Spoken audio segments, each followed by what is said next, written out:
Hello, it's Matt. Welcome to Unbearable 73. New episode. I'm going to review Star Trek Picard Season 3, Episode 3. This is titled 17 Seconds. Obviously, full spoilers since it's so after the fact. Where to begin? So, on the production, okay, I don't always comment on the production other than maybe during the first episode, but the fight scenes inside the nebula are rather well done in terms of the work put into them. Not the flaws are from the writing point of view. Star Trek has a tendency when they depict things on screen to depict space combat at way closer ranges than the alleged ranges of the weapons. When they say the enemy is 17.2 kilometers away, fire phasers, and they're not depicting ships at 72 kilometers away when it's only outside firing phasers. This is more. You can know that because we know how long the ships are. So, and there was some other writing issue with but in terms of the work put into the animation, that was very good quality. Okay? And the thing with the ranges, that's a known flaw of all Trek. So if it happened in this Trek, it's just more of the same, So the plot. We open up with an immediate follow-up to the chase that ended the prior episode. After we get most character setup moments, which are the basis of later plot points in this episode and later episodes. The most significant two being a flashback to Picard and Riker celebrating the birth of Riker's now deceased son Thad, okay, and Ensign LaForge visiting Seven, whom she has a burgeoning friendship and a mentor-mentee relationship with, right? We move on to Picard having out with Crusher about why she didn't tell him about Jack, and they nicely set up the scenes where we learn why Jack decided not to make contact with Picard. So, I'll talk more about this below. And obviously, when we get to the Picard Jack scene in the next episode, we will move on to the scene where the Shrike catches up with the Titan. The critical points here being that Nash, after getting injured, gives command over to Riker. Then Riker and Picard working together seamlessly to execute a plan to throw the Shrike off. After that, we return to Worf and Musker. They catch up with their plot points. Okay, so far so good. And on our return to the Titan, we get artificial tension between Riker and Picard that is generated out of a disagreement between whether to use a tactical advantage of the nebula to engage the Shrike offensively or defensively. Down in sickbay, Crusher basically takes over as chief medical officer. More about this below. But we do get the generation of a subplot where Nash brings up the fact that the Shrike keeps finding them. Jack attempts to relay that information to Picard on the bridge, but it's blocked by security due to a red alert. That's actually a good point. The security wouldn't just wander onto the bridge in the middle of a red alert. It does not serve well to alert. I mean, they have comm badges for a reason. Jack, all they have to do is get a comm badge. Jack, hey mom, blah blah blah, and she could easily walk on the bridge and tell Picard what's going on. Okay. Anyway, more not in the writing section. The Enterprise is about to make its escape when the Shrike uses portal weapon to keep them looping back in. We transition back to Worf and Musker on the hunt, tracking the mysterious criminal Rika. Then back to the Shrike versus the Titan. Riker has the Titan fleeing from and trying to evade the Shrike, which Picard disagrees with. Jack goes to the one person who was on Picard's Inner Circle 7, who's also the second officer, the first officer of the ship, second in command, and who can investigate how they are being tracked. They discover that the ship's diagnostics have been deactivated and some phaser fire was used to cause a leak that the Shrike was detecting. Picard wants to use the tracking. I'm doing a very detailed synopsis here. Picard wants to use the tracking to trick the Shrike into an ambush. Riker wants to use it to get away. This is when we first meet the changeling saboteur, who we enable to sabotage and knocks Jack out and leaves to die. Which I mentioned below again. There's stupidity involved here. We transition to Worf and Musker interrogating Rika, who Worf eventually, in a later scene, realizes is not suffering from withdrawal, but is actually a changeling suffering from being in one form for too long. Then back to unconscious Jack, we see his inner vision, begin to reveal the mystery of the Red Door and why they want him, as Seven then rescues him. We get a fake-out death scene for Jack. These type of scenes are usually pretty stupid, and this one this one is double stupid. I'll talk about that in the comments below, right after the plot summary. Okay. But these type of scenes, they're usually there for dramatic purposes. You can let the actor do some acting, but 9 times out of 10, regardless of the quality of the work the actor does, the scenes themselves are stupid. Then we go back to Worf and Musiker discovering the Changeling, which I've talked about.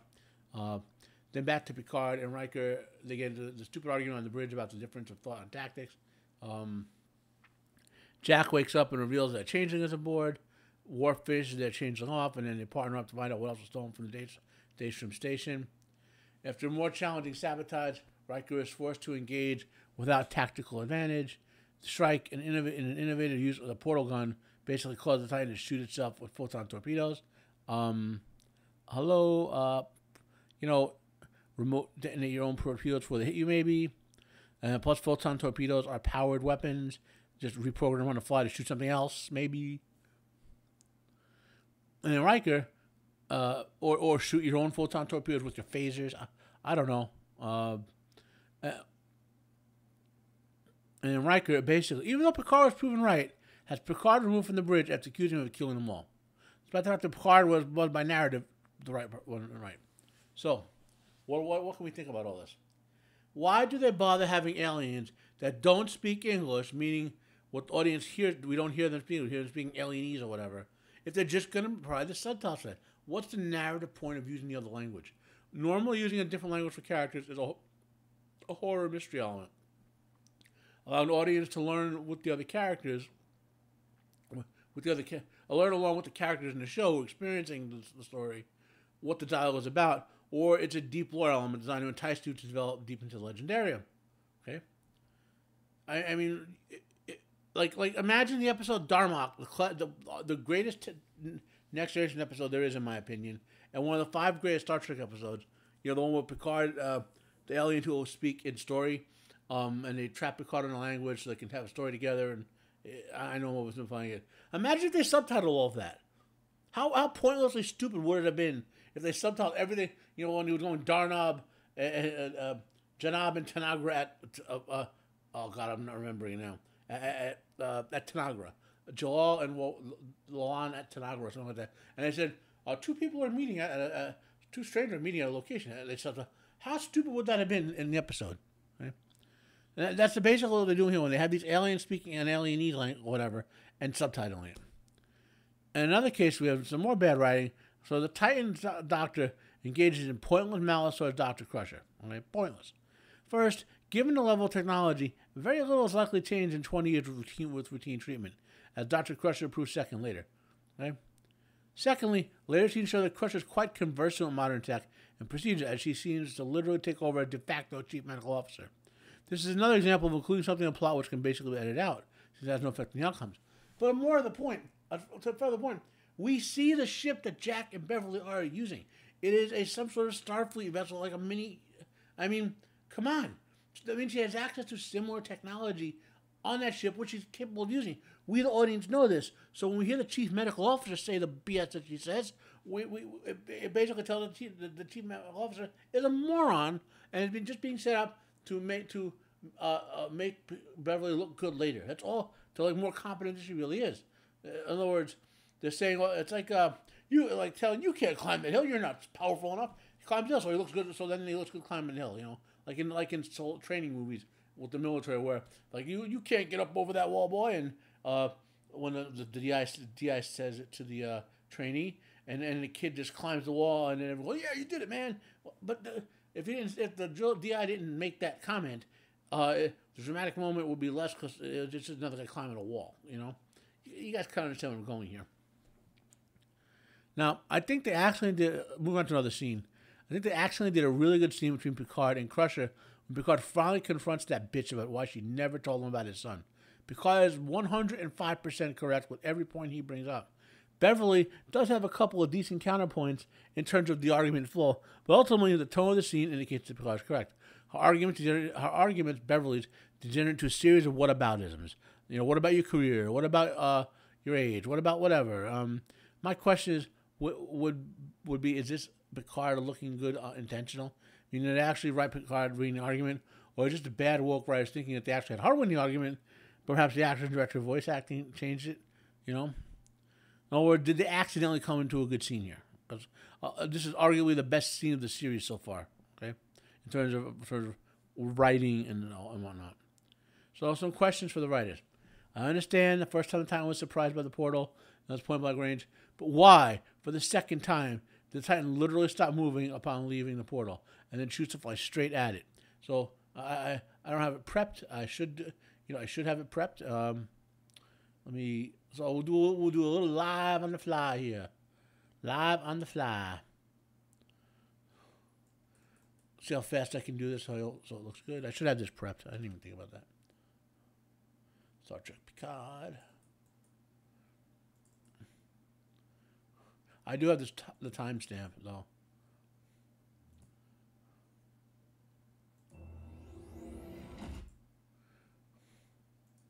So we get up to the point.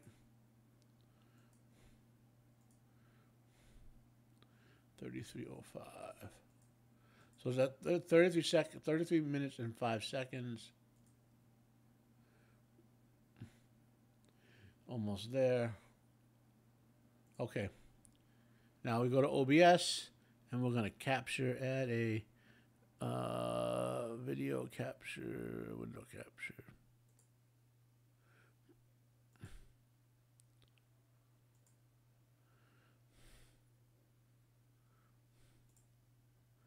Okay.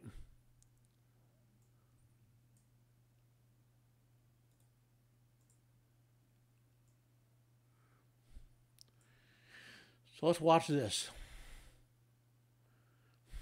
So watch. So this is the second portal. Now the Emperor, look at the path the Enterprise is on. Follow the path. Look where they put the portal. The ship is still turning. Why does the Enterprise literally fly straight into the portal? Look at how much time the Enterprise has.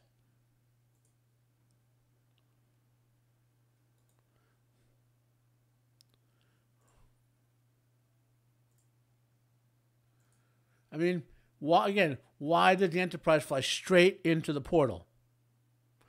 So they had plenty of time to change its direction.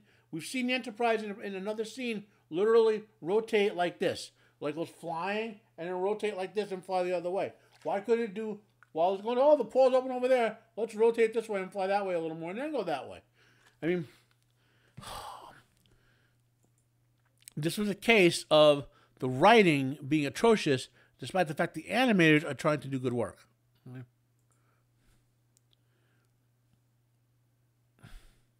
So what that basically means, now another move to the next point. What were they thinking with this Riker Picard thing? Why did they sabotage Riker's character for the entirety of the remainder of the season by making him so egregiously wrong and have the unprofessional debate with Picard? Everything about that was Picard was right.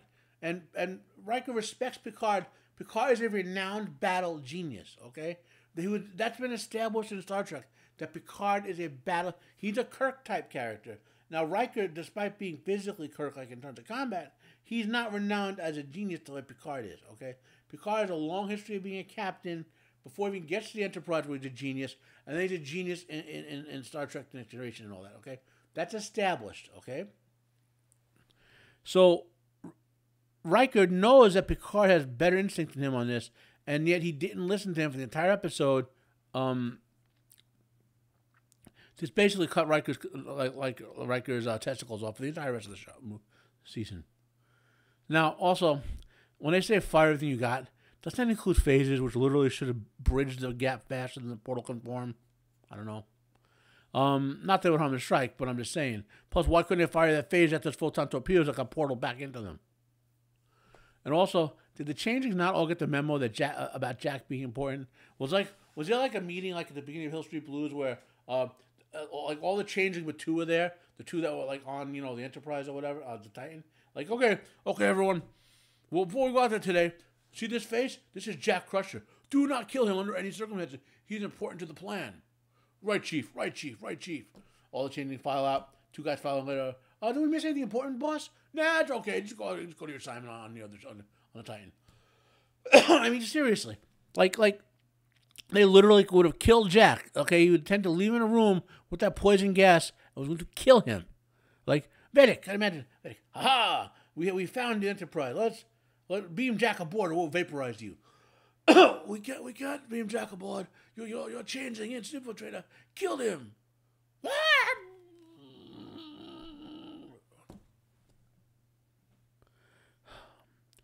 I was going to give this episode a 3 out of 10, but after going over my own thoughts about it, and I can go on, and there's more things in this episode that are just plain dumb. This is a 2 out of 10.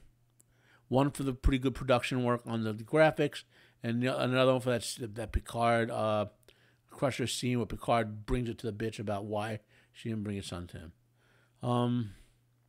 Every time I even try to do anything good in this episode, Barry Ryan just takes you out of it. Thanks for watching my video. Smash the like button if you liked it. Hit the dislike if you didn't. Comment down below if you have any questions for me about this video. Please share the video if you found it worthwhile. I'm Matt. This has been an episode of UNBEARABLE 73. Have a nice day, and I am out of here.